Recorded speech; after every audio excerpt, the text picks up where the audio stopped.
सब गाइस, आज हम देखने वाले हैं NEET scam 2024 expose, India's biggest medical exam fraud. तो भाई ये बहुत चर्चाओं में है और बहुत सारे कमेंट में पढ़ रहा था, बहुत सारे क्रिएटर्स की वीडियो पे लोग लिख रहे थे प्लीज इसके ऊपर वीडियो बनाएं।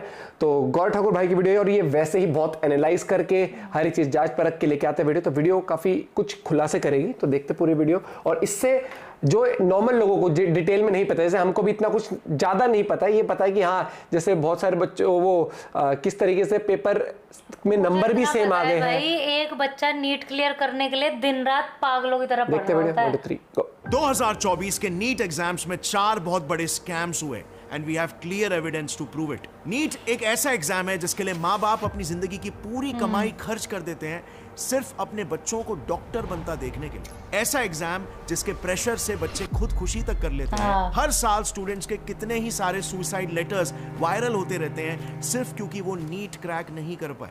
सॉरी मम्मी पापा, पर मैं किसी चीज के लायक नहीं हूँ। लेकिन इस बार हम हार्डवर्क कर रहे थे बट फिर भी कोई रिजल्ट नहीं आया। कि नीट का मेंटल प्रेशर हद से ज़्यादा हो गया। और इसी एग्जाम में 4 ऐसे बड़े स्कैम्स हुए हैं जिससे कई बच्चों को डायरेक्टली 250 तक के मार्क्स लिटरली बांटे गए। और मार्क्स तो फिर भी छोड़ो, अमीर बच्चों से लाखों लेकर उन्हें ऑल इंडिया टॉपर तक बना दिया गया। दरभंगा मेडिकल कॉलेज का सर आपको है 6 लाख रुपए चार्ज है दरभंगा मेडिकल कॉलेज। और इन सबके क्लियर प्रूफ्स ना एग्जाम शुरू होने से पहले ही अवेलेबल थे, लेकिन फिर भी एग्जाम कंडक्ट किया गया और इस पर कोई भी एक्शन नहीं लिया गया। सो 4 जून 2024 को एनटीए यानी कि नेशनल टेस्टिंग एजेंसी ने नीट के रिजल्ट्स को रिलीज किए और सारे स्टूडेंट्स एकदम से पैनिक हो गए क्योंकि एक बहुत ही वियर्ड और अनबिलीवेबल बात देखी गई इस बार। 67 स्टूडेंट्स को सभी को एक साथ फर्स्ट रैंक मिल गया। यस, ये सारे 67 बच्चे 720 में से 720 लेकर आए, जिस 720 को देखकर 420 की बूथ दूर दूर तक आने लगी। क्योंकि अगर आप 2019 के बाद से आज तक के नीट टॉपर्स की हिस्ट्री निकालोगे ना, तो 3 से ज्यादा टॉपर्स कभी नहीं आए, लेकिन इस बार 67 लोगों ने टॉप कर दिया। और एक इंटरेस्टिंग बात, अगर आप इनके रोल नंबर्स देखोगे ना, तो उसमें भी एक काफी अनयूजुअल बात दिखती है। इन 67 स्टूडेंट्स में से 6 बच्चों के रोल नंबर्स एक ही सीक्वेंस में, जिसकी शुरुआत 2307010 से हो रही है। और वो सारे 6 के 6 बच्चों ने हरियाणा के एक ही सेंटर में अपने एग्जाम्स लिखे। सो नाउ यू एक्सप्लेन, क्या ये इतना बड़ा कोइंसिडेंस हो सकता है, वो भी नीट जैसे एग्जाम में जो पैन इंडिया लेवल पर हो रहा है। और इसीलिए इस बार के नीट एग्जाम का सबसे पहला स्कैम है कि पेपर एग्जाम से पहले ही लीक होगी। अब माना कि इंडिया में ऐसे नेशनल लेवल के एग्जाम के पेपर लीक होना कोई नई बात नहीं है। 2017 के नीट पेपर में भी ऐसा हुआ था। दिल्ली पुलिस ने 2 लोगों को अरेस्ट किया था नीट के एंट्रेंस सर्वर को ही हैक करके पेपर लीक कराने के जुर्म। बट इस बार जो हुआ है वो अब तक का सबसे बड़ा स्कैम है। और 2014 में जो चीज हुई थी वो इस बार भी हुई है, क्योंकि अभी टाइम्स ऑफ इंडिया के रिपोर्ट के अनुसार पटना में 20 स्टूडेंट्स को एग्जाम से एक दिन पहले ही एग्जाम पेपर मिल गया था, जिसके लिए पटना पुलिस ने 13 लोगों को गिरफ्तार भी किया। और फिर इसी एग्जाम से 1 महीने पहले एक वीडियो भी वायरल हो जाता है जहां एक आदमी ने विसल ब्लो करते हुए क्लेम किया कि नीट एग्जाम से एक दिन पहले पेपर लीक हो जाएगा। और इसको लीक कराने वाला इंसान और कोई नहीं बल्कि द इनफेमस विशाल चौरासिया ही होगा। कि नीट का एग्जाम कंडक्ट करने वाली संस्थान ध्यान दें कि इस बार विशाल चौरसिया जेल में भी रह के नीट कर लेगा। अब ये बंदा कौन है आपको पता है? ये कई सारे गवर्नमेंट एग्जाम्स के पेपर को लीक कराने में ऑलरेडी कन्विक्टेड है और इस जुर्म के लिए आज ये जेल में। इनफैक्ट इस वीडियो को टाइम्स नाउ ने भी अपने एक रिपोर्ट में कवर किया था, लेकिन फिर भी एनटीए ने इस पर कोई स्ट्रॉन्ग एक्शन नहीं लिया और एग्जाम्स कंडक्ट होने दिए।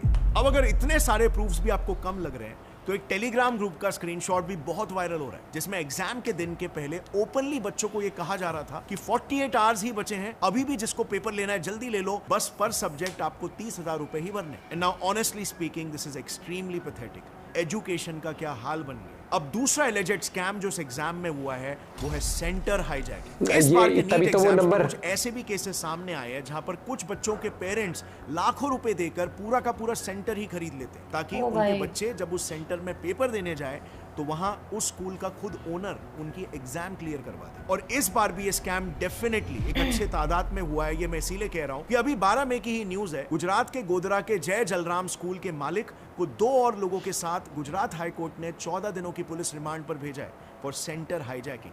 ऐसे कितने केसेस हुए रहेंगे? अब कोर्ट ने कैसे पता किया कि स्कूल दाल के में वो कुछ कर काला रहे हैं है? तो भैया कोर्ट ने एक बहुत ही वियर्ड चीज ऑब्जर्व की। उस पर्टिकुलर सेंटर को 16 अलग अलग स्टेट्स जैसे कि महाराष्ट्र, उड़ीसा और कर्नाटका तक के स्टूडेंट्स ने चूज किया था as their preferred exam centre, which was quite strange. हम चाहते हैं कि हमारा सेंटर हमारे घर के नजदीक है, यहाँ पर तो 1000 किलोमीटर दूर ट्रैवल करके उस सेंटर को प्रेफर किया जा रहा था। और फिर बाद में पता चला उन स्टूडेंट्स ने उस स्कूल के मालिक को 10 लाख रुपए दिए थे ताकि वो उनका एग्जाम अपने सेंटर में कराकर उन्हें नीट क्रैक करवा सके। और फिर हाल ही में ही ऐसे ही एक और एक दूसरे डमी एग्जाम सेंटर का भी ऑडियो वायरल हो रहा है, जिसमें उस सेंटर की एजेंट सीधे सीधे स्टूडेंट्स को इंस्ट्रक्शन दे रही है कि अगर आपको कुछ भी नहीं आता हो ना, तो भी आपको एग्जाम सेंटर में जाके बैठकर लिखने की सिर्फ एक्टिंग करनी है, ताकि एग्जाम सेंटर के सीसीटीवी में आप पेपर लिखते हुए दिखो और किसी को भी शक ना हो। बाकी समय में बैठे भी नहीं रहना सर, फिजिक्स या केमिस्ट्री का रफ करते रहना है, क्योंकि 3 घंटे आप सीसीटीवी कैमरे की निगरानी में रहते हैं। और बाकी उनकी सेटिंग इतनी है कि पेपर सील होने से पहले ही उनका बंदा आकर सब कुछ लिख देगा। हमारे एक्सपर्ट वार्मर सीट को फुलफिल करेंगे ताकि आपको गवर्नमेंट कॉलेज में एडमिशन मिल सके। सो इस पूरे स्कैम में पहली वियर्ड चीज तो यही थी कि एग्जाम में 67 बच्चों को 720 मार्क्स सबसे पहले ही देख लिया। लेकिन जो दूसरी सबसे अनयूजुअल बात है ना, वो ये है कि आप देख सकते हो इनके मार्कशीट्स में ना कई बच्चों को 718 और 719 जैसे मार्क्स मिले, जो कि नेचुरली मिलना इम्पॉसिबल है। देखो, नीट एग्जाम में इन टोटल 180 क्वेश्चंस होते हैं और हर एक क्वेश्चन को आंसर करने के आपको 4 मार्क्स मिलते हैं, यानी कि पूरा नीट पेपर 720 मार्क्स का हुआ, बराबर। नाउ बाय रूल इस पेपर में अगर आपका एक क्वेश्चन गलत होता है तो उस पे आपका 1 मार्क कटता है, प्लस 4 मार्क्स और कटता है क्योंकि आपने वो क्वेश्चन को गलत अटेम्प्ट किया, विच बेसिकली मींस एक गलत आंसर और आपके 5 मार्क्स सीधे कट। लेकिन अगर आपने वो क्वेश्चन आंसर ही नहीं किया तो आपका सिर्फ 4 मार्क्स ही कटता है। नाउ दोनों ही केस में आपके 720 में से क्वेश्चन स्किप करने पे 716 मार्क्स आएंगे, या फिर आंसर गलत हुआ तो 715 मार्क्स आएंगे, राइट। सो ये 718 और 719 आखिर कहां से आ गए? वेल, इस बार के मार्कशीट्स में ऐसे 718, 719 मार्क्स कई लोगों को आए। सो कोई भी टैंपरिंग के बिना ये कैसे पॉसिबल हो सकता है? एक स्टूडेंट के 718 नंबर आ रहे हैं जो कि किसी भी कैलकुलेशन से आ नहीं सकते। 718 नंबर, ये तो बहुत ही अजीब चीज हो गई। और इसीलिए यहां पर आता है तीसरा नीट स्कैम इस साल 2024 का, जो था अवॉर्डिंग ग्रेस मार्क्स। इस मेगा ब्लंडर को काउंटर करने के लिए एनटीए ने यह रीजन दिया कि कुछ एग्जाम सेंटर्स में जहां पर सेंटर के ही वजह से पेपर लेट डिस्ट्रीब्यूट हुए थे, वहां पर स्टूडेंट्स को एनटीए ने कॉम्पेंसेट करने के लिए ग्रेस मार्क्स दे दिए। सो अब ये ग्रेस मार्क्स एग्जैक्टली क्या है, चलो इसे एग्जाम्पल से समझते हैं। सो समझो एक सेंटर में बच्चों को 10 मिनट पेपर लेट बांटा गया, तो वहां पर एनटीए ने क्या किया कि वहां के बच्चों के पेपर्स में सीधे 40 मार्क्स बढ़ा दिए, ये एज्यूम करके कि उन 10 मिनटों में वहां के सारे स्टूडेंट्स 10 आंसर्स को सॉल्व कर देंगे। सो अगर 10 मिनट में आप 10 आंसर्स लिख सकते हो तो आपको 40 मार्क्स तो वैसे भी मिल ही जाते हैं, तो आपको मिलने चाहिए। लेकिन ये कैसा फ्लॉड लॉजिक है? अब जरा सोचो, इस बार महाराष्ट्र के अंधेरी में पेपर्स 20 मिनट लेट बांटे गए और मानखुर्द और कोझिकोडे जैसे बहुत सारे एग्जाम सेंटर्स पे तो पेपर 1-1 घंटे तक लेट डिस्ट्रीब्यूट किए गए। तो बाय एनटीए's लॉजिक वहां के स्टूडेंट्स को तो सीधे 240 मार्क्स फ्री में बांट दिए गए होंगे। And now once again let me reiterate, ये एग्जाम लोगों को डॉक्टर्स बनाता है। वो डॉक्टर्स जो आगे चलकर पेशेंट्स हैंडल करेंगे, उन्हें दवाई देंगे और ऑपरेशन थिएटर्स में ऑपरेशंस कंडक्ट करेंगे।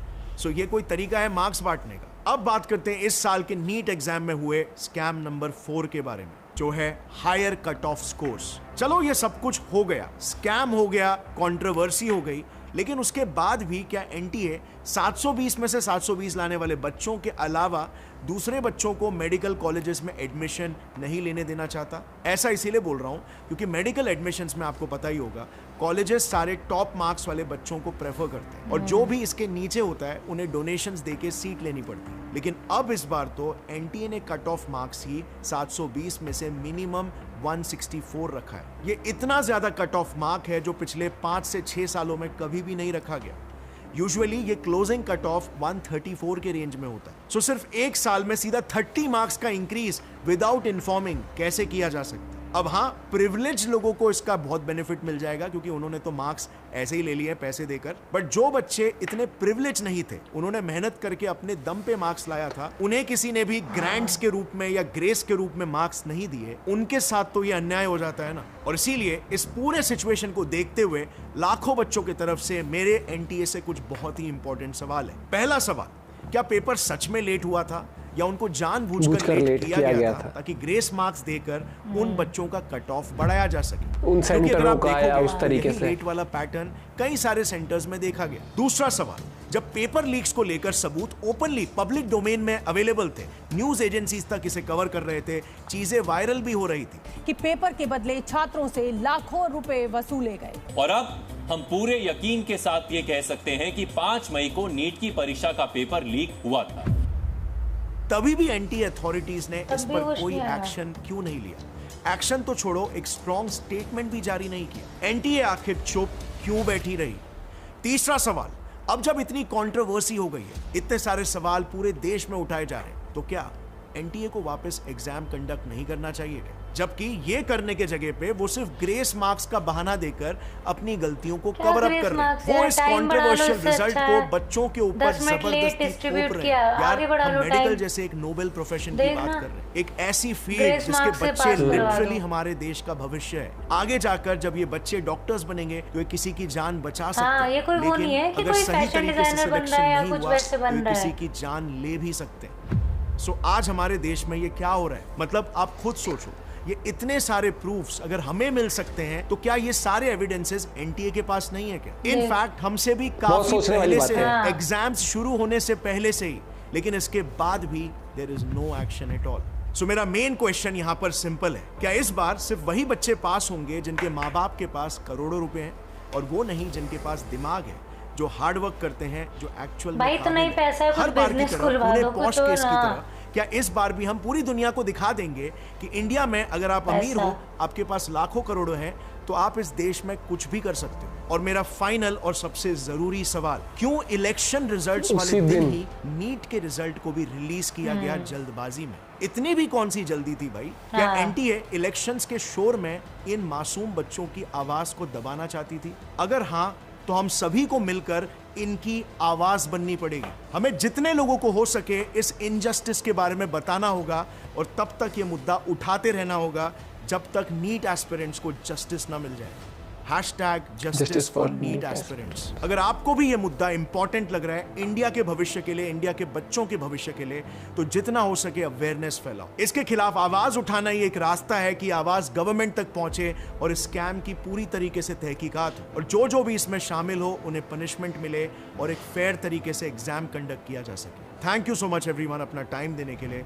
टेक केयर एंड जय हिंद। जय। मेरे को इसलिए कुछ सबूत दिख रहे हैं, हर एक चीज दिख रही है। और वो है कि हाँ भाई यार, मतलब आप उन बच्चों के लिए सोचो यार, ये एग्जाम वो है, मेरे जैसा इंसान तो, मेरे पास तो क्या थी, कॉमर्स थी, विदाउट मैथ विदाउट इकोनॉमिक्स थी। मैं इमेजिन नहीं कर सकता जब मेरे को उसमें इतनी तकलीफ होती थी तैयारी करने। नीट जैसा एग्जाम जो बच्चे दिन रात लगे रहते हैं, करियर डिपेंड है उनके ऊपर भाई, वो एंजाइटी, वो वैसा टाइम झेलना जिसमें कि आपको ये समझ नहीं आ रहा कि भाई क्लियर होगा नहीं होगा, और मतलब आपकी लाइफ ही उसके अराउंड हो जाती है। वो आपका ड्रीम है, लेकिन उससे पहले आपका हार्ड वर्क कितना होता है उसके अंदर, और आप इस तरीके से, और लास्ट में फिर ये पता, ये तो मुझे सच में ग्रेस वाला तो कोई लॉजिक नहीं लगा। ग्रेस इसलिए मिल रहा है क्योंकि एक बात बता, डॉक्टर जैसा प्रोफेशन जहाँ लोगों की जान जा मतलब समझ रहे, किसी की लाइफ डिपेंड करती है उनके ऊपर, उसमें अगर 10 मिनट लेट डिस्ट्रीब्यूट होगा, अरे तो 10 मिनट टाइम बढ़ा सकते, उसमें ये और ग्रेस मार्क्स दे दो। एक ये चीज भी चेक करी जानी चाहिए कि क्या जिन सेंटर पे लेट बांटे गए उन्हीं के नंबर ज्यादा आए हैं। हाँ, ये भी चेक कर सकते, क्योंकि 1 घंटा पेपर लेट होना क्या, और वो सीक्वेंस में देखना तो 720 आए हुए हैं, और एक ही सेंटर के बच्चों के, अगर छोटे से, अगर चलो मैं तो बिल्कुल इस चीज में अनपढ़ हूँ, मान ले 10 बजे पेपर शुरू हो रहा है, मान ले, ठीक है, ऐसा तो है नहीं कल एकदम पता चला कल 10 बजे पेपर है, भाई पेपर भी पहले ला के रखे होंगे, वो टीचर भी टाइम से आए, 10 मिनट हो गया तो 10 मिनट बाद ले लो पेपर, वो चीज भी नहीं। हाँ। इलेक्शन वाले दिन क्या मतलब कि ये चीज हवा ना पकड़ ले या फैल ना जाए एकदम से, इसलिए उस दिन हुआ क्या हुआ है। और जब बता दिया 1 महीने पहले भी एक न्यूज आई थी कि लीक हो सकते हैं, तो क्या सिक्योरिटी वाइज कुछ करा गया, क्या नहीं करा गया भाई? पिछले उसमें बहुत बच्चों के साथ जो ये मजाक हो रहा है ना, देखो हर जगह मोदी जी जाके नहीं बैठ सकते, जो रिस्पॉन्सिबिलिटी जो लोगों को दी जाती है ना, जब लोग नहीं निभाते या फिर अंदर का ही कोई लूप होल होता वो है, देखो अगर या नॉर्मल किस तरीके से होता है। जो घर में मान ले कोई वो है आपकी हाउस हेल्प है, वो कल को कुछ वो कर जाए, कांड कर जाए, ओ भाई गवर्नमेंट ये कर रही है। नो डाउट इस चीज में गवर्नमेंट का होना चाहिए इंटरवेंशन कि भाई कैसे इतने सिक्योरिटी के बाद। सबसे ज्यादा मेरे को ये आया तब कुछ नहीं लगा जब इतनी वीडियोस वायरल हो रही है न्यूज, और वो खुला बोल रहा है कि वो लीक करवा देगा। इसके ऊपर इतना ही कहना चाहूंगा कि ये पहले तो इन्वेस्टिगेशन इसमें प्रॉपर हो, और अगर इतना सा भी संदेह होता है ना, संदेह तो है ही, साफ साफ क्लियर हो रहा है, तो एग्जाम दोबारा कर लो भैया, दोबारा कर लो, होना चाहिए। हाँ नो डाउट ये भी मैं समझता हूँ कि दोबारा एग्जाम देना भी एक बच्चे के लिए बहुत वो हो जाता है। करोड़ों पैसे दे दे के जबरदस्ती का डॉक्टर बनवा रहे हो, इतने पैसे हैं अगर माँ बाप के पास, भाई कोई बिजनेस खुलवा दो कुछ, वैसे जरूरी है तुम्हें डॉक्टर ही बनाना है। और ये बहुत वो बात है कि ये वो स्टूडेंट है जो कल को भैया ऑपरेशन थिएटर में भी जाएंगे, मजाक ही बना दिया सच में इसका भी। लेकिन मेरे को ये चीज़ देखना, अगर एग्जाम री एग्जाम भी होता है तो जो बच्चे ऑलरेडी उस मेंटल जोन से गुजर के आए हैं पेपर देने के, दोबारा देना एक अलग 12th तक के एग्जाम का बच्चा इतना एक्सट्रीम प्रेशर ले लेता है, ये तो फिर भी ऐसा है महीनों और दिन रात लगे रहते हैं। कैसे आप भी अपना पॉइंट ऑफ व्यू शेयर कर सकते हैं भाई, वो हैशटैग जरूर चलाएं, वो जस्टिस फॉर नीट एस्पिरेंट्स। मिलते हैं वीडियो के साथ, बाय बाय, टेक केयर।